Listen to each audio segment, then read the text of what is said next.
Okay, here we go again, students. We are talking about lesson 1.5 in Reveal Math, locating points on a number line. Now, 1.5 and 1.6 are very similar, but 1.5 is just simply on a number line. 1.6 goes in the coordinate plane. So if you're like, are we ever going to get to a coordinate plane? The answer is yes, we will get there, but not right now. So we are specifically talking about a number line. So or two-dimensional, sorry. While a line segment has two endpoints, a directed line segment has an initial endpoint and a terminal one. Now, this is where it gets really interesting. We will later this year talk about vectors, and these can be very confusing with these, but a directed line segment, a very important concept here is essentially that we are able to talk about splitting it based on which end is the starting. So if I talk about segment AB, in this case, I can talk about it as a directed line segment AB.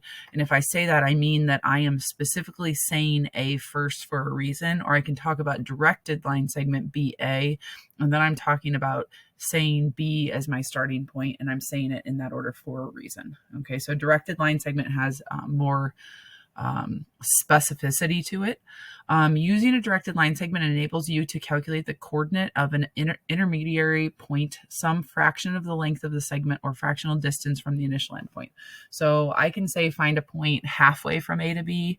That's usually the easier one. So I could say find a point that is 1/4 of the way from A to B. So you'd be trying to find a point that's over here, and we're going to talk about those and how to find those. Okay, so directed line segments are going to allow us to find those points that are a fractional distance away. So this is really our vocab word. They're not necessarily fractional distance. Okay, so the key concept that's given in your textbook, locating a point of fractional distance on a number line, is that you are going to find the coordinate of a point that is A over B of the distance. So this is giving me an opportunity to talk about it as it could be 1/2, it could be 2/3, it could be 4/5, anything, okay, from point C to point D. So they're telling you it's from point C. They're giving you an initial to point D. That's the final. So your general steps, so this is just going through the idea. General steps are going to calculate the difference of the coordinates of point C and D. So how far apart are C and D? So that's what x2 minus x1 represents. Then you're going to multiply the difference by the given fraction. So if we said 1/2, you'd multiply by 1/2. If we say 2/3, you multiply by 2/3. So you're going to multiply by that fraction. So remember in this one, we give the fraction as A over B. So what that's going to look like here is you're going to take that distance, x2 minus x1 that you just found, and you're going to multiply by A over B. Okay, so we get to that part. Then you're going to add the fractional distance to the coordinates of the initial point. So whatever you find from that, okay, is just going to tell you how far from the initial point you want to go. Okay, so this value is going to tell you that. How far from the initial point do you want to go? And you need to add that to the initial point so that you figure out where point P is. Okay, so when you find that fractional value of the difference, all you're doing is finding how far from that point it is, and then you actually have to place it that far. So that's what this is showing you. It's saying take x1's value and add on this. Now, some of you will understand what I just went over. Some of you, that is very abstract because I don't have any numbers in there or anything like that. This is something to maybe come back to once we've done a few examples and see if it makes sense with you, if it's not making sense right now. Okay, so we're going to do a few examples here. So just look at your example one in your textbook. Okay, I'm not going to do this one. I'm just saying just look at it because it gives you an idea, and we're going to talk through it here. So find B on AC that is 1/4 of the distance from A to C. So it's telling us distance A to C. We're not going C to A, and we want 1/4 of that distance. So you're going to find, first thing you're going to do is find the difference between A and C. So you're going to go from A to C, -5 to 7, okay? And you're going to find 7 minus -5, and that's going to be your 12 that's there. So that's your step one, okay? Step two is multiply that by your fraction. So your fraction is the 1/4 that's there. You're going to take that 12 and you're going to multiply by 1/4. So, and this is how the book's doing. Actually, I'm going to do it on the side at the same time. So we would have done 7 minus -5, and we would have gotten 12. That would be step one. Then we're going to take 1/4 times 12. That would be 3. That's step two. Now 3 is not where it is. Okay, I'm not going to put my point right here. That's not where point B is. Think about it. That's not 1/4 of the way from A to C. Okay, so we don't want to do that. What we want to do is realize that this is how far over that it's going to be. So I'm then going to add that to my point A. So my point A is at -5. So that's where my x1 is at. So I'm going to take -5 plus 3, and I'm going to get to -2. And so it tells me that B is located at -2, and I can place that point right there. Okay, so let's go through that. Okay, it's a concept. It's not just a formula. So what you're seeing up here with them is they're going to use the formula right there. I really suggest using the concept and thinking about it. Okay, so find X on BE that is 3/5 of the distance from B to E. Okay, so we need to find the distance from B to E first. So -1 to 9, and some of you will need to write it out. Some of you will be good. I always think of it this is that to 0, that's 1, and to this, that's 9. Together, that's 10. So there's 10 is essentially like my step 1. That's my distance between them. Okay. Then step 2 is to take that times the fraction. So I need to do 3/5 times 10. Now, anytime you take a whole number times a fraction, you can make this easy on yourself. Take the whole number times the numerator, divide by the decimal, or the denominator, sorry. So 10 times 3 is 30. 30 divided by 5 is 6. So we get 6 out of that. So step 2 is 6. And remember, 6 is not where I want to put the point. I don't want to come put the point over here. That's not what I'm doing right now. I want to know that 6 is how far from B I'm going to put the point. So step 3 is to say, okay, the initial point here was B, which is at -1, and I need to add 6 to that. And so I get to 5. So my point X is going to actually be at 5. And so that's C. Do you notice they have 6 as an answer there? Because it's something that stumps a lot of people. There are 3 steps to that. Okay. Here's another one. Taji is hanging a picture 5/8 of the distance from the floor to the ceiling. If the distance between the floor and the ceiling is 12 feet, how high should he hang the picture? So we're talking from the floor to the ceiling. They're telling us the distance already. So step 1 is that 12 feet right there. They're giving us that. Then step 2 is to take 5/8 of that 12. Okay. So again, we can do it lots of different ways. I'm going to do this one a little bit differently, and I'm going to put it as a fraction over 1. I'm going to figure out that 8 and 12 both divide by 4. So I'm going to make that a 2 and make that a 3. And then I'm going to multiply. So 5 times 3 is 15. 2 times 1 is 2. And if I divide that, it's 7.5. And then step 3 in this case would be take the initial point and add on that 7.5. Now, why this one is different is because it just says from the floor to the ceiling, and it wants to know how high. So the floor essentially is at 0. And so we are actually going to answer that we're going to go 7.5 feet off the floor is where we want to hang it. Okay.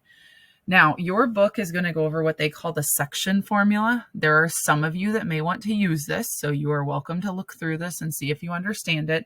I am not going to go over it because I do think that the concept of what we've gone over with this step 1, 2, and 3 idea is good for a lot of people, and conceptually it makes more sense. This is almost like a formula that you have to memorize and you have to be able to do, versus here, I really think this is less of a formula and more of like just thinking, like how do I find how far apart these points are, and then how do I find what 2/3 of that is, and how do I find where that point is, and that's what we're looking at with these steps. So again, you can look at your section formula if you want to see what you're supposed to do, but they will refer to that. I will never require you to use that formula, and if you want to use it, you can use it anytime you want. Okay. So if we look at example 3, locate a point on a number line when given a ratio. So it can be given in a different way. The problem that a lot of people have is that, so this says find B on AC such the ratio of AB to BC is 3:4. A lot of people will think that fraction is 3/4. That is not the case. Biggest mistake that you can make right there. Okay.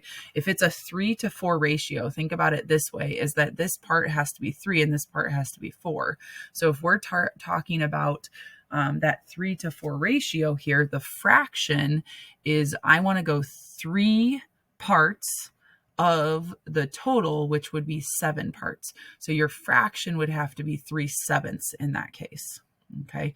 Now there's different ways to look at this. So I'm actually going to treat this problem in a different sense because we're looking at the ratio now. Now I can treat it the exact same way, and I could do step 1, step 2, step 3. I'm going to do it very similar. Okay, so the distance between A and C, if I want to go 3:4 ratio here, the distance between A and C, -5 to 7, is 12 units. That's my distance. Okay, so that's my step 1 no matter what, is 12 units. I want a 3:4 ratio. That means that I want to break that 12 units down into 7 different parts. I need 3 over here and I need 4 over there. So I'm going to divide that 12 by 7. Now this is where it can get a little confusing because now my answer is 12 sevens, which is not really nice. Okay. So I want to go 12/7 for each one of these. So essentially 3 units over is 3 12/7. So I'm going to take 12/7 times 3 right now. So to multiply that, now I have 36 sevenths, which again is not pretty. Okay, so we have 36 sevenths there.